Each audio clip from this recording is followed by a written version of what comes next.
पापन की कसम है, अगर तेने मुंह पे हाथ उठाया तो मुझे पता है भज्जी तू अपने मम्मी पापन से बहुत प्यार करता है, और अब मैंने तेरे मम्मी पापन पे कसम चढ़ा दी है, तो अब हाथ मत उठाइए मुंह पे। अगर तेने अब मुंह पे हाथ उठाती हो तो तेरे मम्मी पापा जवानी में खत्म हो जाएंगे। तो तू बिल्कुल भी नहीं चाहेगा तेरे मम्मी पापा मेरी कसम से खत्म हो जाए। माँ ओ मेरी माँ, ओ मैं तेरा लाडला। अरे दुनिया में माता पिता का प्यार एक ऐसा प्यार है जो जिंदगी में बहुत कम मिलता है, और मुझे पता है दुनिया में तू सबसे ज्यादा किससे प्यार करता है, अपने मम्मी पापा से प्यार करता है। तो अब तू मेरे से हाथ भी नहीं लगा सकता। यार सरपंच बन गए तू, नेक अब खुशी मना। तू मुंह में गुच्चे कुछ बजाए जा रहा है। अरे यार भज्जी अब गुस्सा होने से कोई फायदा नहीं है, मन में लड्डू फोड़, दावत वावत करवा, गांव का सरपंच जो बन गया तू अब। और का तू बनता गांव का सरपंच? अरे तेरे को एक मौका मिला था सुधरने का, गांव की तरक्की करना और गांव के लोगों की नजरों में हीरो बनने का, पर तेरे तो मौका की ऐसी तैसी मार दी। 8-9 घंटा के अंदर तू बंदूक टांग के डोरन लगो कंधा पे के अब मोते बड़ा हीरो ना कोई। अब तू चुपचाप यह बात बता दे मोकू, यह बंदूक लेके गांव में करने का आया तू? यहाँ पे कोई जंगली शुगर तो भाग ना रहा, तू वहां को शिकार करने आया है। अरे भज्जी बेटे ये गांव वालों को ही जंगली शुगर समझ रहा था, ये हमारा ही शिकार करने आया था यहाँ पर। हमें डरा लो ये बंदूक थे। अरे भज्जी बेटे हमसे ये कह रहा था कि अब गांव का सरपंच कालिया है, कालिया, और अब हर दिन तुम मेरे को 50 रुपए दोगे। 50 रुपए? क्या बात के 50 रुपए? अरे यू नवाब गांव को सरपंच ना बन गो तो या लिया हमसे हर रोज 50 रुपए मांगने की मांग कर रहा यू, और धमकी दे रहा हमको कि अगर किसी ने मेरे को रोज 50 रुपए नहीं दिए तो उसका इल्जाम बहुत गलत होगा। यू गांव की तरक्की लौड़ा करवाता, यू तो गांव में लूटने पे लग गो पहले दिन से ही। फ्री के आ रहे गांव वाले पे 50 रुपए रोज की। तेरे मुन्ने भूल न जाना, तू अपने माँ बाप की कसम का फर्ज निभाना, तू कालिया पे हाथ न उठाना, तू अपने कसम भूल न जाना। माँ कसम चढ़ा दी है मैंने तो पे, और फिर भी तुम मुंह पे हाथ उठाने की कोशिश कर रहा है। अरे माँ बाप एक बार ही मिलते हैं जिंदगी में, एक बार। अरे अपने माँ बाप की थोड़ी बहुत फिक्र नहीं है क्या तेरे को, जो तुम मेरे पे बिना कुछ सोचे समझे ही हाथ उठाने की कोशिश कर रहा है? भूले मत तेरे मम्मी पापा की कसम चढ़ाई है मैंने तो पे। भज्जी बेटे तुझे इस पे हाथ उठाने की कोई जरूरत नहीं है।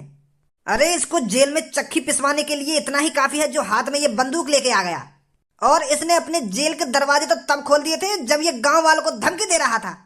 अब तो ये कई सालों के लिए अंदर जाएगा। पुलिस वालों के लिए इतना ही सबूत काफी है इससे जेल में चक्की चलवाने के लिए। बेटा कालिया अब लेकर जाएगी तेरी डॉनपंथी जेल के अंदर। बड़ा डॉन बन रहा था ना तू गांव वालों के सामने, अब खाइयो बेटा तू जेल की हवा। मैं बस तुम सब गांव वालों से एक बात कहना चाहता हूँ, तुम सबको तुम्हारे मम्मी पापा की कसम है अगर कोई से मेरे पीछे आया तो भाग बेटा, कहाँ तक भागेगा? 24 घंटा तक ही रहे बस मम्मी पापा की कसम, कल फिर पकड़ लूंगा तो मैं। अरे अब गांव के सरपंच से तू बच नहीं सकता कालिया। अब कल जब भी तेरे को भज्जी पकड़ेगा ना तो पहले से ही तैयारी से आएगा भज्जी आंटी लीली बना के। आंटी लीली ते कसम ही ना चढ़े, तू चढ़ाता रहियो कसम, मैं मुंह पे चढ़ेगी ना कसम फिर तेरी छूतर छेतूंगा फिर मैं। करियो माँ कसम ना माँ कसम। गांव वालों भूल जाओ इस कालिया को, ये कालिया आज ना कल तो पकड़ा ही जाएगा। भज्जी उन गांव वालों से बिल्कुल भी नाराज नहीं है जिन्होंने मेरे को वोट नहीं दी है। अरे कभी कभी होता है ऐसा जो तुम कालिया के बहकाए में आ गए। भज्जी इस बात से बिल्कुल भी नाराज नहीं है। मैं आप सबका शुक्रिया अदा करता हूँ जो आप सबने मेरे को मिलकर गांव का सरपंच बनाया, और अभी भज्जी आप सबके सामने हाथ जोड़कर शपथ लेता है कि मैं गांव की छोटी से छोटी समस्याओं को दूर कराऊंगा। मैं गांव में दिल से मेहनत करूंगा, दिल से, और अपने गांव को बहुत आगे ले जाऊंगा। शुक्रिया आप सबका मेरे को सरपंच बनाने के लिए। अरे भज्जी जवान का कड़वा है पर दिल का बहुत अच्छा है, ये आगे चल के पता चलेगा तुम सबको। तो आज बस मैं इतना ही कहना चाहूंगा, कल सूरज उगते ही मैं गांव की तरक्की करने लगूंगा। हर एक घर में जाकर पूछूंगा कि बताइए आपके घर में क्या समस्या है, और भज्जी उस समस्या को जल्दी से जल्दी दूर करने की कोशिश करेगा। धन्यवाद आप सबका मुझे सरपंच बनाने के लिए। अरे सरपंच हमारा कैसा हो, भज्जी हीरो जैसा हो। अरे सरपंच हमारा कैसा हो, भज्जी हीरो जैसा हो। पापा पापा, कहाँ हो तुम? मम्मी, कोई सा न दिख रहा, कहाँ गए सब? अरे मम्मी पापा सामने तो आओ, आज तुम्हारा बेटा भज्जी आपको एक नई खुशखबरी देने वाला है। अरे आपकी छाती चौड़ी हो जाएगी ये बात सुनकर। कहाँ हो तुम? बधाई हो बधाई मेरे छोटे भाई, बधाई हो मेरे छोटे भैया, बधाई हो, तू गांव का सरपंच बन गया। कांग्रेचुलेशन। अरे मुझे पहले ही पता था कि मेरा बड़ा भाई गांव का सरपंच जरूर बनेगा। और मोकू का मम्मी पापा ने भी भरोसा तो पे। सही बोल रहा हूँ ना मम्मी पापा? अरे खज्जी बेटे बिल्कुल सही बोल रहा है तू। हमें तो पहले ही भरोसा था अपने भज्जी बेटे पर। बहुत अच्छा काम किया है भज्जी बेटा तूने। अरे सरकारी नौकरी ना सही तो गांव का सरपंच तो बन गया तू। ये भी मेरे लिए बहुत खुशी की बात है। पापा यह बात तो मैं मान लूंगा मैं कि तुमको और मम्मी को बहुत खुशी हो रही होगी मोको गांव का सरपंच बनते देख। पर यह बड़े भैया की बात पर बिल्कुल ही भरोसा ना मोको। यह बात को भरोसा ना मोको कि यह को खुशी है रही होगी मोको गांव का सरपंच बनते देख। यूं तो खामखा की मुस्कान लेके बैठो अपने मुंह पे, या तो बिल्कुल भी खुशी ना है रही होगी। यूं तो फुकरा होगा अंदर ही अंदर। आ तो खून सूख गो होगा या कोई यह बात तो सुनकर कि मैं गांव का सरपंच बन गो। ऐसी बात मत कर मेरे छोटे भाई, ऐसी बात ना कर। पापा यह बड़े भैया से पूछिए याने सरपंच की वोट कौन को दी? अरे भज्जी बेटे तेरे को ही वोट दी होगी तेरे बड़े भाई ने, और किसको वोट देगा? ऐसी बातें क्यों कर रहा है तू? पापा ऐसी बात मैं या लिया कर रहा हूँ, तुम एक बार यहाँ से पूछो तो सही याने कौन को वोट दी, मोको दी या कहीं और को दी? पूछो यहाँ से बस एक बार। खज्जी बेटे बता दे भज्जी को तूने किसको वोट डाली थी। बता दे अपने छोटे भाई को, तूने दूध का ही बटन दबाया था ना, दूध पर ही वोट डाली थी ना तूने? वो पापा वो ऐसा हुआ, वो मैं है ना काय को मैं ऐसा कर रहा हूँ, साफ साफ बता देना तेने काय पे वोट डाली। वो पापा मैंने बंदूक पर वोट डाली, बंदूक का बटन दबाया मैंने। का पर भज्जी का वोट चिन्ह तो दूध था। अब पापा तुम भी ऐसी बात कर रहे हो कि भज्जी का वोट दूध हो ना दूध हो, यार पता नहीं मेरी वोट चिन्ह का। इसने जानबूझकर मेरे को वोट नहीं दी थी। अरे ये चाहता ही नहीं था कि मैं गांव का सरपंच बनूं। अभी कुछ टाइम पहले कालिया गांव का सरपंच बन गया तो यूं मेरी खिल्ली उड़ा रहा कि सही हुआ तू खामखा के खड़ा हुआ गांव बारे पहली पता ही कैसे नहीं ऐसा ऐसा कर रहा होते यूं। अरे पापा ये तो जले पर नमक छिड़क रहा था, नमक। है रे इतनी दुश्मनी है तो अपने छोटे भाई से, इतना फुकता है तू अपने छोटे भाई से। यही संस्कार दिया था मैंने तुझको, इसीलिए पढ़ा लिखाया था कि तू मैंने जो अपने छोटे भाई का ही दुश्मन बन जाए। वो पापा मैं गलती मान रहा हूँ अपनी, मैं मान रहा हूँ मैंने बहुत बड़ी गलती कर दी भज्जी को वोट न देकर। या बात को पछतावा तो मुझको तभी है को मैंने या तो माफी न मांगी फिर। पर मैं पापा अंदर ही अंदर दुआ कर रहा था, मुझे पछतावा हो रहा था कि मैंने भज्जी को वोट नहीं देकर बहुत बड़ी गलती करी है। तो पापा मैं रात भर नहीं सोया, मैं भगवान से प्रार्थना करता रहा रात भर कि भज्जी गांव का सरपंच बने कैसे न कैसे करके। और अब देख लो भज्जी बन गया ना गांव का सरपंच। मेरी प्रार्थना भगवान ने सुन ली पापा, मेरी प्रार्थना भगवान ने सुन ली पापा। अब तो रसगुल्ला लेके खड़ा हो गई तो मेरे सामने। सोने जाना मुझको, कल गांव वालों की मदद करनी है जाके। मोहम्मद तो कर ले यार भज्जी, तू तो नेक्स्ट सी बात पे नाराज है रहा है। नेक्स्ट सी बात है ये। अब पापा क्या करूं मैंने गलती मान तो लिया थे, अब आगे पैर छू लूंगा जाके, तब माफ करेगा मुझको यूं। अगर ऐसी बात है तो मैं आगे पैरों में गिर जाऊंगा जाके कि मेरे छोटे भाई मुझसे गलती है गई है, माफ कर दे मुझको। मेरे कर्म फूट गए जो मैंने तो जैसे बुड्ढे से शादी कर ली। अरे जब तू मेरे घर पे आया था तब तो बड़ी बड़ी बड़ी फेंकता था कि मेरे पास ये है कि मेरे पास 4 भैंस है कि 4 बकरियां हैं, मैं तुझे खुश रखूंगा। वो कहाँ गई तेरी 4 भैंस और 4 बकरियां? अरे जवानी से बुढ़ापा आ गया पर वो तेरी 4 बकरियां और 4 भैंस नहीं देखी मैंने। अरे राजवती ऐसी बहकी बहकी बात क्यों कर रही है तू? बहकी बहकी बातें? अरे बुड्ढे तूने मेरी जिंदगी झंड बना दी। अरे तूने कभी राजवती से पूछा है पूरी जिंदगी में कि राजवती आज बता तेरा क्या खाने का मन कर रहा है? क्या खाने का मन कर रहा है? अरे जब मुझे पता है मेरी राजवती क्या खाती है तो मैं तुझसे पूछ के क्या करूंगा? रोटी खाती है मेरी राजवती, दाल चावल खाती है मेरी राजवती।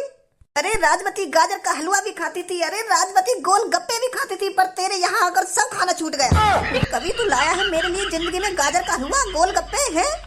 अरे मेरे को तो अब ये भी पता नहीं गाजर का हलवा का स्वाद कैसा होता होगा। नमस्ते दादा और दादी जी। अरे आइए सरपंच जी आइए। दादा और दादी जी कैसे लड़ रहे हो आपस में? अरे बेटे पूछे ही मत, तू इस बुड्ढे ने मेरी जिंदगी झंड बना दी है। मेरी तो किस्मत फूटी थी जो मैंने इससे शादी कर ली। अब राजवती बहुत देर है गई है, तो बहुत बकवास कर रही है तू सुबह से। रोज मुंह फुला के बैठ जाएगी, रोज मुंह फुला के बैठ जाएगी दूंगा तो कान पे। अरे बुड्ढे यूं मत सोच के बूढ़ी मैं हो गई हूँ, बूढ़ा तू भी हो गया है, तो तेरे कान ही कान बजा सकती हूँ अब भी मैं। फिर बैठे मिलेगा जवानी की तरह एक कोने में। अरे भूल गया क्या उन दिनों को जब मैं तेरे कान ही कान बजाती थी?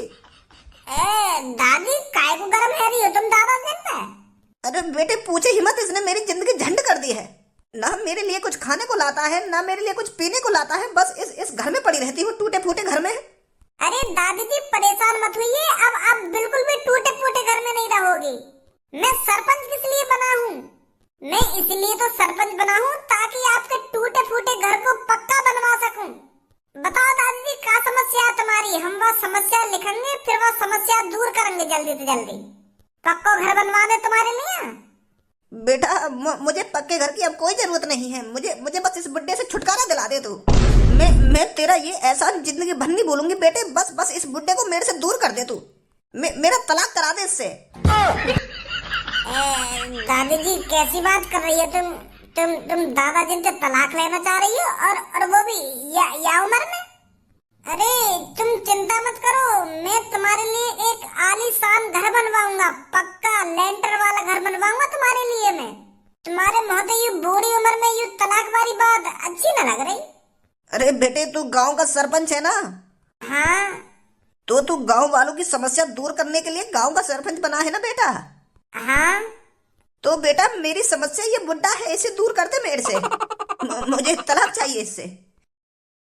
क्या करें, गलत आगे दिखे यहाँ पे। चलो दादी जी हम ये तुम्हारी समस्या दूर करेंगे, मैं लिख लेता हूँ अपनी डायरी में। ओए कौन है ऐसा लगाऊंगा, हमारे घर के मामले में मत पड़े तू।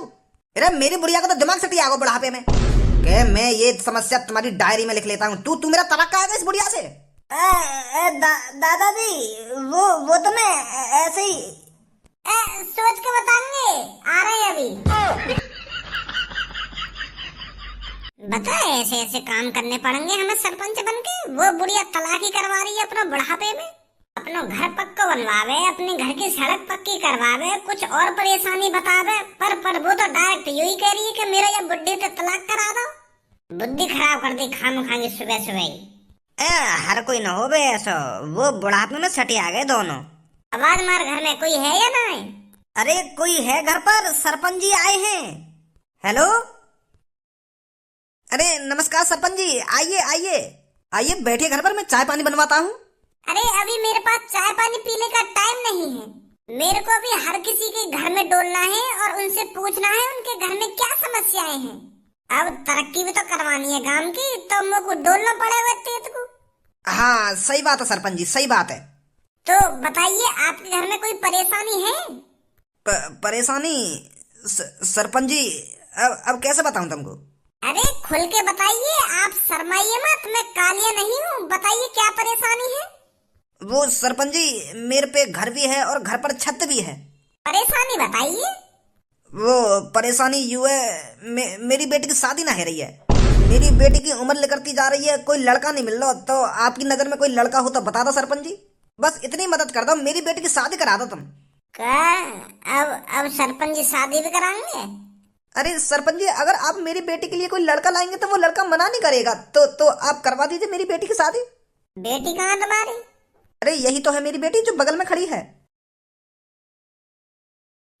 यूं तो छोटी भी है और मोटी भी है, या तो कौन शादी करेगा? या तो नहीं तो कोई गटुआ लड़का ढूंढना पड़ेगा। लड़का वाले क्या कहता मैं यहाँ देख कर? अरे वो लड़का वाले कहते हैं कि लड़की थोड़ी छोटी है। थोड़ी छोटी? यूं तो पूरी छोटी है। अरे यही तो समस्या है सरपंच जी, मेरी बेटी से कोई शादी नहीं करना चाहता। अरे मैं शादी में 3 भैंसे दूंगा, मेरे पास 6 भैंसे हैं, उनमें से 3 भैंसे दे दूंगा मैं लड़के वाले को, और 10 बकरियां दूंगा। बस बस आप कैसे ना कैसे करके मेरी बेटी की शादी करा दो। मैं तो बहुत परेशान हूँ सरपंच जी। सरपंच जी आप ही मेरी बेटी से शादी कर लो। आप ही कर लो ना सरपंच जी मेरी बेटी से शादी। आपकी बड़ी मेहरबानी होगी हम पर। आप चिंता न करें, मैं आपको 3 भैंसे और 10 बकरियां दूंगा। अच्छी शादी करूंगा सरपंच जी, बस आप मेरी बेटी से शादी कर लो। मैं यहाँ पे तुम्हारी समस्या दूर करने आया हूँ, तुम्हारी बेटी से शादी करने आया हूँ। और अगर तुम्हारे घर में कोई परेशानी हो या रोड टूट रहा हो या छत चुटाती हो, ऐसी परेशानी ना सही कराऊंगा मैं, तुम्हारी बेटी से शादी करूंगा मैं। कोई हाँ वहाँ की बुद्धि खराब कर रहे हो तुम। क्या कर लो मेरी बेटी से शादी, ना कर लो मेरी बेटी से शादी।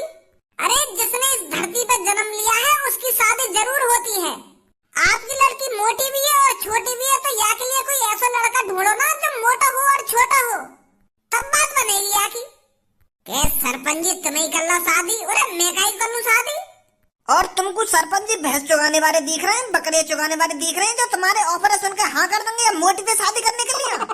हम यहाँ गांव की समस्या लिखने आए, पता ना आदमी का समस्या बता रहे हैं अपनी। कोई तलाक करवा रहा है, कोई अपनी बेटी की शादी करवा दे रहा सरपंच जी थे। उरे बुद्धि खराब है ये तुम्हारी सबकी। आ जाओ सरपंच जी, चल रहे यहाँ से। है जाएगी तुम्हारी बेटी की शादी, चिंता मत करो तुम। या के लिए कोई छोटा और मोटा लड़का ढूंढो।